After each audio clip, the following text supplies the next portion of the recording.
En Syrie, interview accordée à Ulysse Gosset pour BFM TV. Monsieur le Président, est-ce qu'on peut vous donner juste un mot sur la Syrie après le massacre qui a eu lieu, qui a fait plusieurs dizaines, peut-être 200 morts? Quelle est votre réaction? Le Kofi Annan s'est dit absolument effrayé, indigné. Quelle est votre réaction? Quelle est la réaction de la France? L'effroi, nous le partageons, nous le ressentons, mais nous ne pouvons pas en rester là. Si nous avons chaque jour des morts, c'est parce qu'un régime a décidé d'utiliser la force pour écraser sa propre population. Et donc ça met encore davantage un certain nombre de pays qui s'opposent à ce que le Conseil de sécurité puisse prendre une résolution aggravant les sanctions ou permettant une action plus vigoureuse des Nations Unies devant leurs propres responsabilités.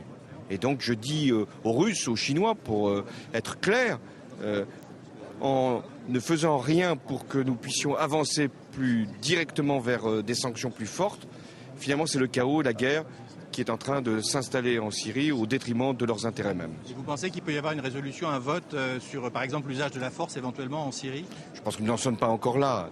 Essayons de chercher la transition politique, puisque c'est finalement ce qui était ressorti d'un accord qui avait été passé à Genève et qui pourrait être traduit dans une résolution au Conseil de sécurité des Nations Unies, faire en sorte que Bachar el-Assad puisse laisser la place et qu'un gouvernement de transition puisse s'installer. Enfin, un mot de la défense. Vous avez annoncé des ajustements. On parle de 10 à 15 milliards de réduction de budget. Est-ce que vous confirmez ou bien est-ce que c'est exagéré? Et surtout, où va-t-on réduire et quel va être l'effort de l'armée alors? Je l'ai dit quand je me suis exprimé, il y a un effort à faire. Tous les ministères vont être appelés à le consentir. Certains auront, parce qu'ils sont prioritaires, des moyens nouveaux. Mais les armées ne seront pas, plus que d'autres ministères, appelés, pas moins, pas plus. Ce sont les mêmes règles qui vont s'appliquer. Et puis nous aurons à cœur d'avoir une programmation, justement, pour que les armées sachent dans quelle direction elles vont travailler.